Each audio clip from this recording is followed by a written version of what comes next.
L'envoyé spécial britannique Elgin a décidé de donner une leçon à l'empereur Xianfeng. Il envisageait de prendre des mesures de représailles. Au début, il pensait construire une stèle à la mémoire des otages martyrs, mais il a rejeté ce plan parce qu'il a trouvé que cette punition était trop légère pour les Qing. Et puis, il voulait réclamer une énorme indemnité. 而今又说呢，现在清政府的这个1858年之后的签订条约之后，然后清政府现在已经是包括镇压农民起义，他已经穷的这个国库如洗，你跟他去要这个钱，他还会从这个老百姓这个身上去搜刮，也许他搜刮不出这么多钱来，所以他而今说要赔偿巨资也不合适。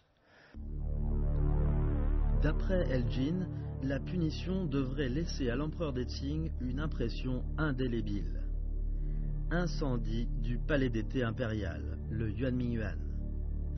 Il a dit « Détruire le Yuanmingyuan est le projet le moins controversé qui se présente à nous. » «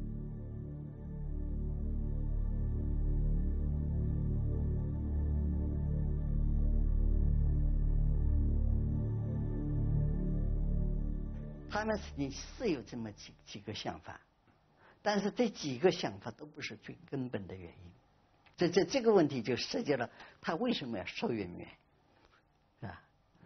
因为他们这次来的目的是什么？目的是要跟清政府签订条约，怎么才能够把清政府逼出来？这16号，李尔金他们就决定。 要火烧圆明园，圆明园的火刚起来，俄国公使叶格拉提夫就跟一心写信，你赶快出来跟英法联军议和吧。所以后来一心就出来了，啊，出来就跟英法联军谈判。所以10月24号跟英国签订了条约，25号跟法国签订了条约，11月1号。 英法联军就开始从北京撤军，所以英法联军他们讲嘛，他说这个火烧圆明园呀，对这个条约的这个签订啊，起了促进作用。 L'envoyé spécial français, Gros, s'opposait à l'incendie du Yuanmingyuan. D'après lui, détruire la cité interdite était une meilleure idée que détruire un jardin d'agrément.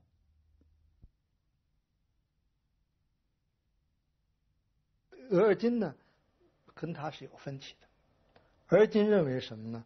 说要教训中国的皇帝，给他一个沉重的打击。如果说要是焚毁故宫、焚毁紫禁城，那就会把留在北京城里面的那些清朝的那些官员都吓跑了。所以官员要走失了的话，谁跟他谈判呢？他没有交涉的对手。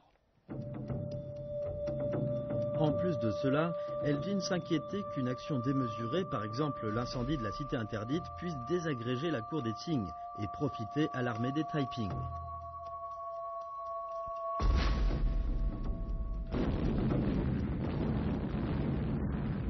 Peu avant que l'armée coalisée anglo-française donne l'assaut au port de Dagu à Tianjin, He Guiqing, gouverneur des provinces du Jiangsu et du Zhejiang, et Wu Xu, préfet de Suzhou et de Songjiang, ont demandé à la Grande-Bretagne et à la France de les aider à protéger Shanghai. Une troupe britannique de 1030 soldats et une troupe française de plus de 600 soldats ont été mises en garnison à Shanghai afin d'affronter l'armée des Taiping. Un phénomène curieux est apparu dans l'histoire de la guerre mondiale. La Grande-Bretagne et la France faisaient la guerre contre le gouvernement central des Qing alors qu'elles coopéraient à Shanghai avec les autorités locales des Qing pour faire face à l'armée des Taiping.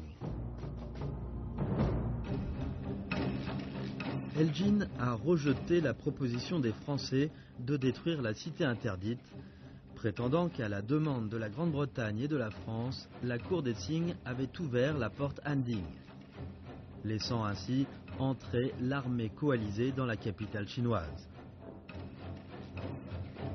Le 18 octobre, le général John Michael a conduit la première division britannique, forte de 3500 soldats, pour venir incendier le Yuanmingyuan.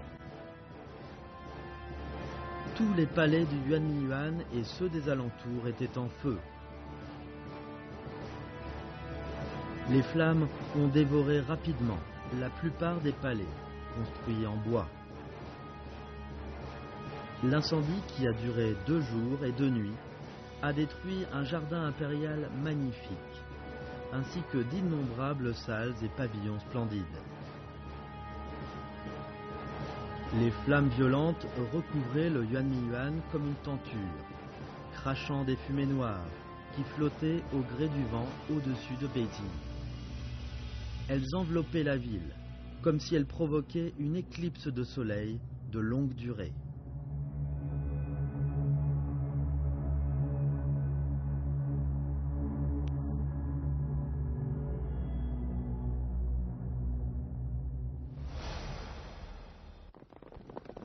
Beaucoup de Chinois ont assisté à la scène. Chen Baozhen, qui allait rejoindre son poste de gouverneur de la province du Hunan, a vu dans une maison de thé à Beijing d'épaisses fumées noires venant du nord-ouest, et dès ce moment-là, il n'a pu retenir ses larmes.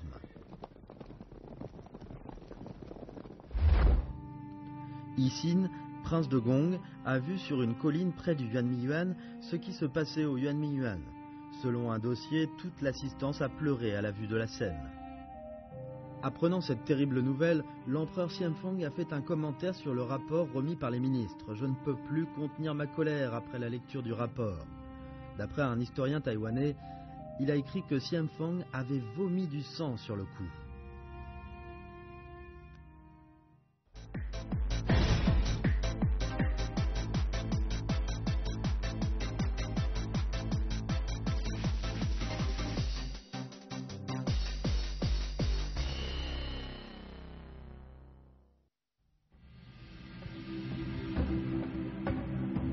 McKee, pasteur de l'armée britannique, était le témoin de l'incendie. Selon ses souvenirs, tous les objets allant des reliques solennelles aux collections exquises de différentes dynasties, en passant par les souvenirs, tous ont été jetés au feu et réduits en cendres. Quand vous assistez à cette scène, vous serez pris d'une immense tristesse.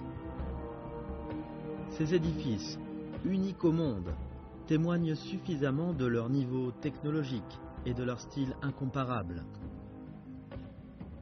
Maintenant, vous ne pouvez plus les voir. Ils ont disparu à jamais et l'humanité ne pourra plus les reproduire.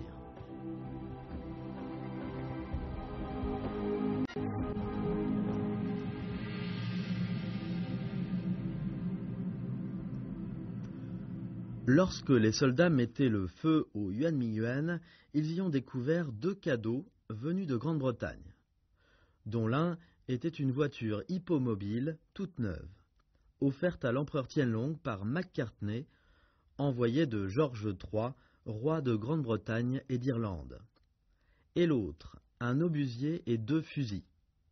Les soldats britanniques étaient étonnés de voir que la cour des Qing possédait de telles armes à feu.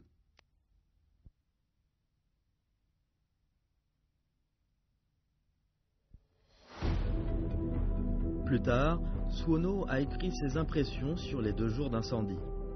Les flammes rouges reflétées sur le visage des officiers et des soldats leur donnent l'apparence de démons. Les crépitements produits par les édifices en flammes semblent chanter l'exploit des ravageurs. Il semble qu'une voix se fait entendre. Elle dit « C'est bon d'exécuter ces méfaits ».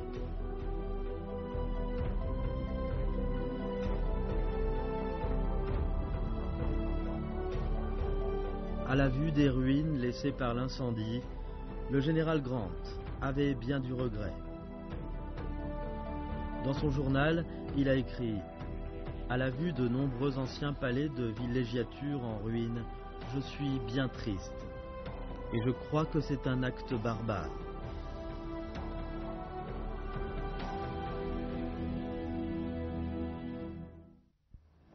Après que l'autodafé au palais Yuanmiyuan était à peine terminé, les forces coalisées anglo-françaises revinrent à la charge. En effet, James B. Elgin adressa une lettre au prince Yixin, lui exigeant de ratifier le traité sino-anglais de Tianjin. signé en 1858, et de payer sans délai 300 000 taels d'argent à titre d'indemnité aux familles des otages anglais tués. Dans le sillage des Anglais, les Français ont également réclamé de leur part des dommages-intérêts, dont le montant s'élevait à 200 000 taels d'argent au profit des familles des militaires français otages tués.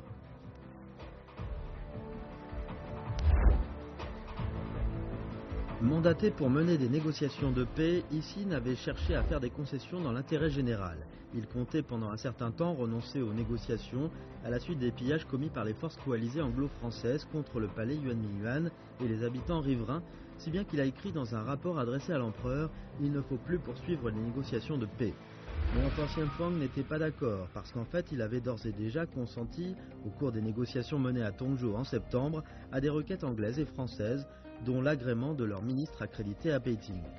Une autre requête des Anglais et des Français, celle de présenter des lettres de créance par leur ministre à l'empereur chinois, qui avait provoqué la rupture des négociations, demeurait un problème en suspens.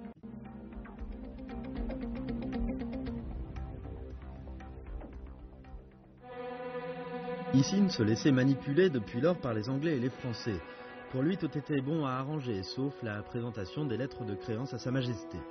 Le 24 octobre 1860, Hissine a signé avec James Bruce Elgin le traité sino-anglais de Beijing. Et ils ont ainsi échangé les instruments de ratification du traité sino-anglais de Tianjin. Le lendemain, Hissine a signé avec Louis Gros le traité sino-français de Beijing. Et ils ont échangé par la même occasion les instruments de ratification du traité sino-français de Tianjin. Voici les principaux points du traité de Beijing. Premièrement, céder Kowloon à la Grande-Bretagne. Deuxièmement, le montant de l'indemnité à payer à la Grande-Bretagne au terme du traité de Tianjin passera de 4 à 8 millions de taels d'argent. Le montant de l'indemnité à payer à la France au terme du traité sino-français de Tianjin passera également de 2 à 8 millions de taels d'argent. Troisièmement, ouvrir le port de Tianjin en tant que port de commerce. Quatrièmement, autoriser les travailleurs chinois à aller à l'étranger. Cinquièmement, restituer à l'Église ses avoirs confisqués.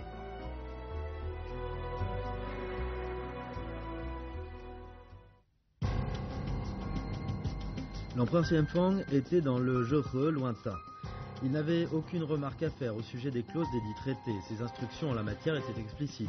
Toutes les causes des dits traités de paix sont acceptables. S'inquiétant toujours de la prise de position équivoque des Anglais et des Français quant à la présentation des lettres de créance, il recommandait à maintes reprises à Hissine de le confirmer par des preuves tangibles. Après la signature des dits traités, la cour impériale des Qing a dûment versé une indemnité de 500 000 taels d'argent aux forces coalisées anglo-françaises. Des fonctionnaires de la dynastie des Qing les ont transportés dans la caserne anglaise sous l'escorte de soldats anglais et les ont remis à l'armée anglaise après les avoir pesés sous contrôle de celle-ci. Le 4 novembre, sur l'instruction de l'empereur Xianfang, Hissine a signé le traité sino-russe de Beijing avec le ministre russe Ignatiev.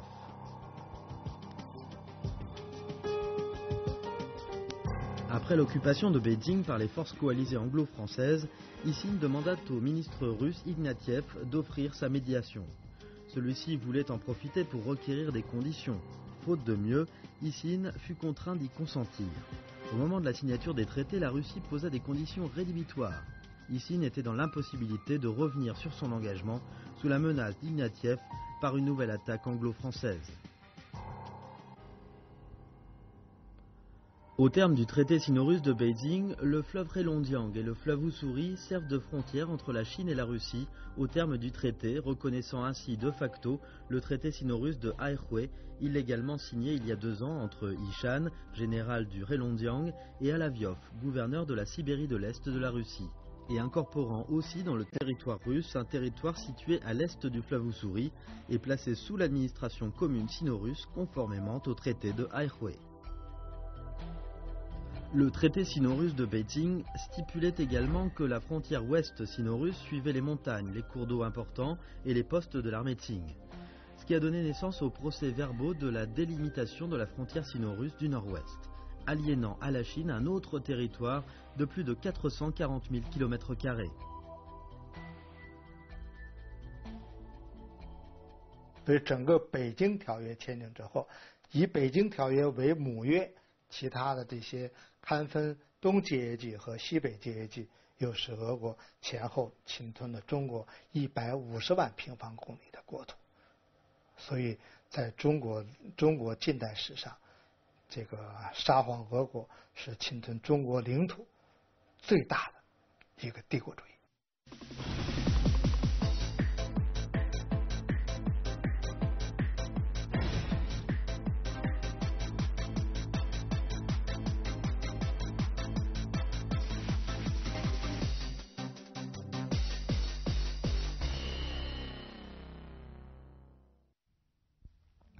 Cependant, ce dont se souciait le plus l'empereur Xianfeng, c'était de tout faire pour refuser la présentation des lettres de créance des envoyés diplomatiques anglais et français. Yixin avait joint au projet du traité sino-russe de Beijing à soumettre à Sa Majesté pour approbation un rapport parlant de démarches non fructueuses entreprises à Tianjin pour refuser la présentation des lettres de créance. L'empereur en colère reprocha farouchement l'incapacité de Yixin. Il ne fit pourtant aucune remarque au sujet du texte. Pour lui, son honneur était plus important que la perte du territoire de son pays. Les troupes anglaises commencèrent à se replier sur Tianjin à partir du 7 novembre. Les troupes françaises ont également évacué Beijing 4 jours plus tard. Les mandarins qui restaient à Beijing, ayant à leur tête Yixin, demandaient successivement par écrit à l'empereur Xianfeng de retourner dans la capitale. Mais celui-ci restait sourd à tout cela. Qu'attendait-il cet empereur parti en chasse à Zhehe depuis plus de 2 mois? La raison en était très simple.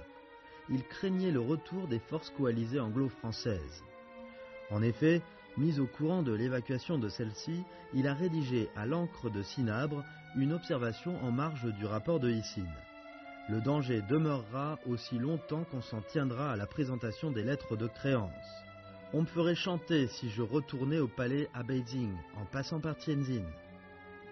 Cette fois, nous avons eu des déboires dans les affaires avec les étrangers, si bien que mon petit frère a eu honte de rencontrer des chefs de file étrangers.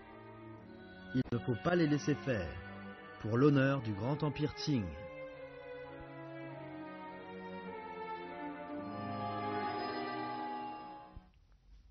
Le petit frère dont l'empereur parlait était son 6e frère biologique, en l'occurrence le prince Yixin. Aux yeux de l'empereur Xianfeng, c'était une honte pour l'empire Qing de voir son petit frère recevoir en audience des étrangers.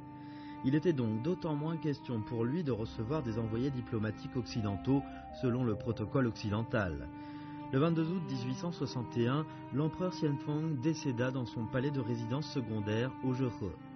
Il n'avait jamais vu de son vivant un étranger refusant de s'agenouiller devant lui.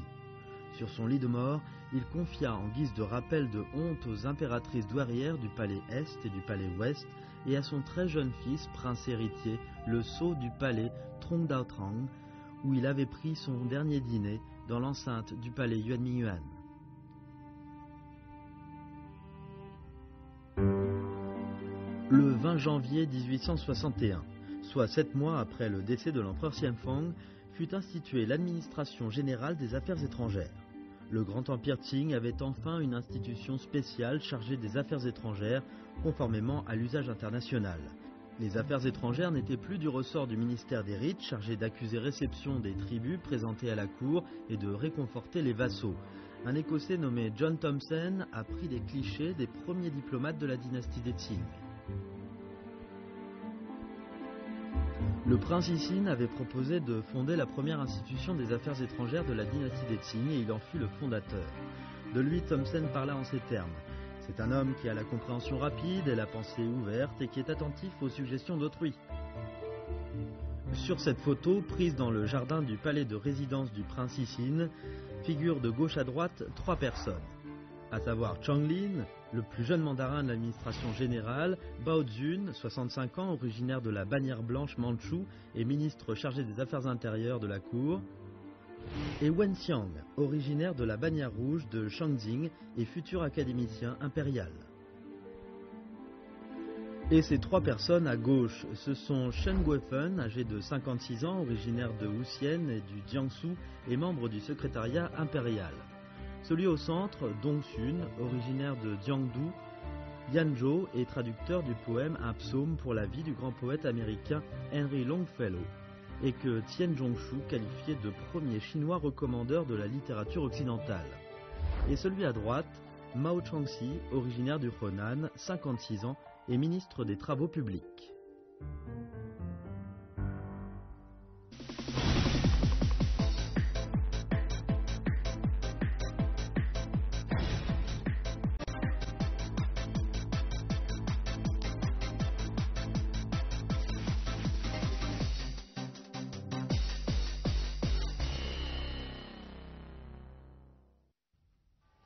Le 29 juin 1873 tomba un dimanche et marqua le 12e anniversaire de l'intronisation de l'empereur Zhongzhi, fils de feu l'empereur Xianfeng et de l'impératrice Cixi. Les envoyés diplomatiques occidentaux devaient rendre visite selon le protocole occidental à l'empereur chinois à cette date. À 9 h du matin, l'empereur Zhongzhi a reçu en audience les ministres de la Grande-Bretagne, des États-Unis d'Amérique, de la France, de la Russie, du Pays-Bas et du Japon au palais Zheguang du Zhongnanhai. Les envoyés diplomatiques ont salué l'empereur à 5 reprises.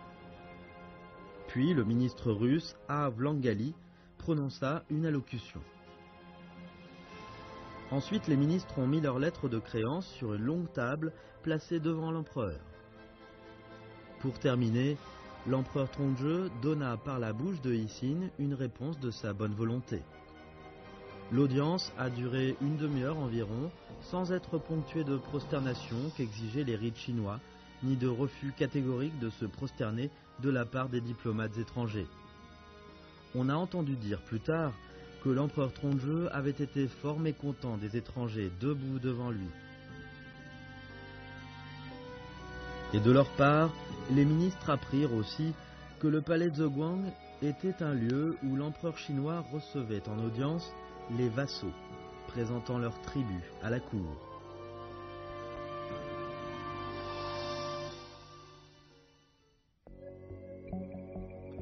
De l'an 1793, où l'envoyé diplomatique anglais Macartney était venu en Chine, à l'an 1873, où des envoyés diplomatiques occidentaux purent rendre visite à l'empereur chinois selon le protocole occidental, il s'est écoulé 80 ans.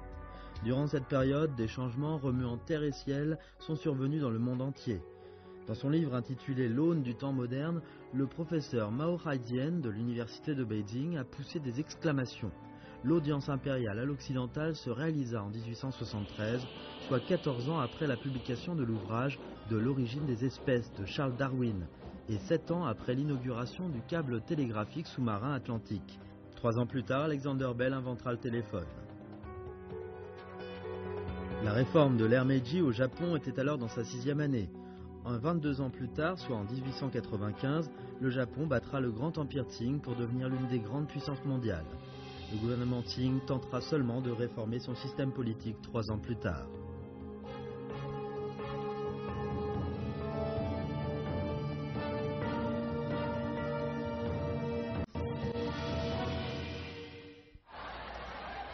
En novembre 1860, les forces armées françaises se retirèrent de Beijing sur Tianjin, où les soldats français se mettaient à colporter leur butin. Du tissu en soie, des fourrures, des costumes et des vases de cloisonnés pillés au palais Yuanmingyuan. 3 mois plus tard, les objets d'art chinois offerts à Napoléon III par l'armée française étaient exposés au palais des Tuileries à Paris. À ce que l'on dit, ces objets d'art venus du palais Yuanmingyuan plaisaient beaucoup à l'impératrice Eugénie. Après avoir été exposés pendant plus de 2 mois, ces trésors précieux devinrent la collection du pavillon chinois de l'impératrice Eugénie à Fontainebleau.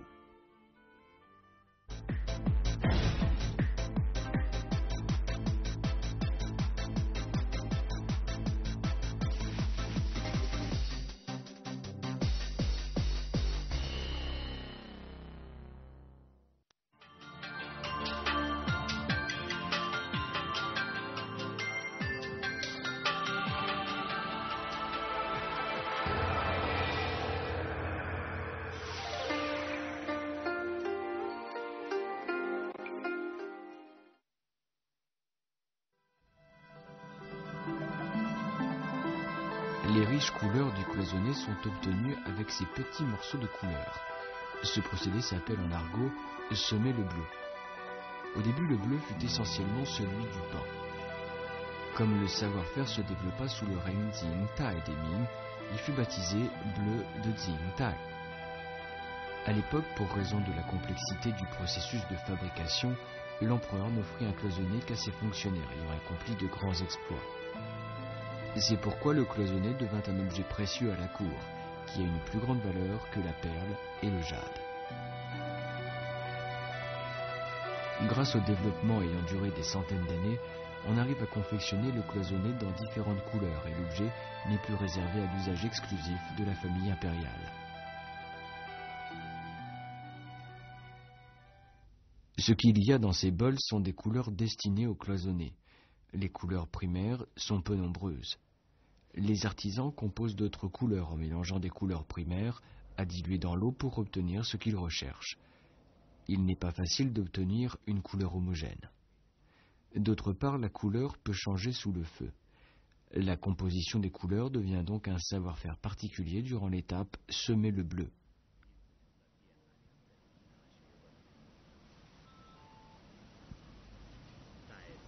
Semer la couleur dans le filigrane est une épreuve d'habileté pour l'artisan.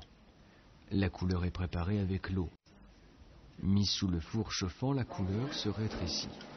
Par conséquent, le remplissage et la cuisson se renouvellent à plusieurs reprises jusqu'à ce que l'objet concave soit complètement rempli, voire même qu'il déborde un peu.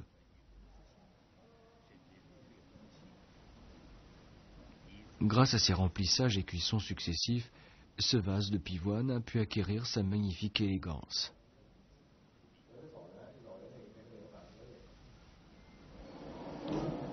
La couleur dégradée des pétales de fleurs nécessite 2 couleurs, voire plus. Le dégradé des couleurs est quelque chose d'extrêmement difficile à obtenir sur le plan technique. La magnifique couronne a 3 couleurs, le rouge, le jaune et le blanc. Les artisans sèment les couleurs du clair au foncé, puis ils augmentent progressivement la quantité d'eau dans le mélange pour diluer la couleur. Cette dégradation naturelle et harmonieuse des couleurs dépend totalement du savoir-faire performant de l'artisan et de son sens artistique.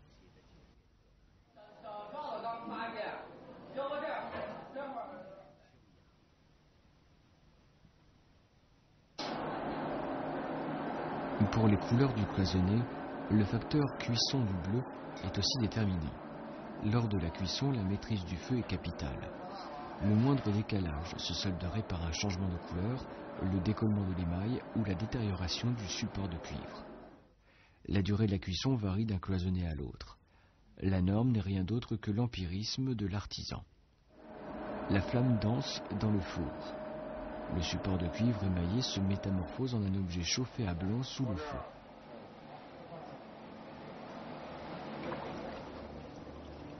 Le ponçage est aussi une étape de la confection du cloisonné.